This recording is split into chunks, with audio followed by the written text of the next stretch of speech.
ദക്ഷിണേന്ത്യയിൽ പരിശീലനം നേടിയ കുങ്കിയാനകൾ തോറ്റിടത്ത് കേരളത്തിൽ പരിശീലനം ലഭിച്ച താപ്പാനകൾ ഇടുക്കിയിലെ വിവിധ മേഖലകളിൽ പട്രോളിംഗ് ആരംഭിച്ചു. കാട്ടാന ശല്യം രൂക്ഷമായ മേഖലകളിലാണ് താപ്പാനകളെ വനം വകുപ്പ് ഇറക്കിയത്.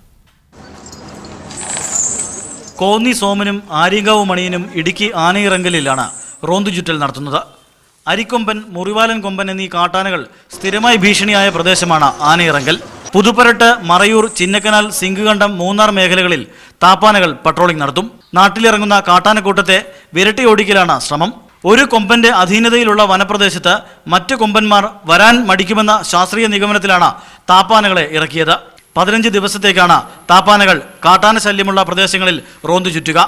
കലീം, വെങ്കടേഷ് എന്നീ കുങ്കിയാനകളെ 3 ആഴ്ച മുമ്പ് കാട്ടാന ശല്യമുള്ള പ്രദേശങ്ങളിൽ ഇറക്കിയെങ്കിലും ഫലമുണ്ടായില്ല. വീണ്ടും കഴിഞ്ഞ ദിവസങ്ങളിൽ ജനവാസ കേന്ദ്രങ്ങളിൽ കാട്ടാന ശല്യം രൂക്ഷമായിരുന്നു.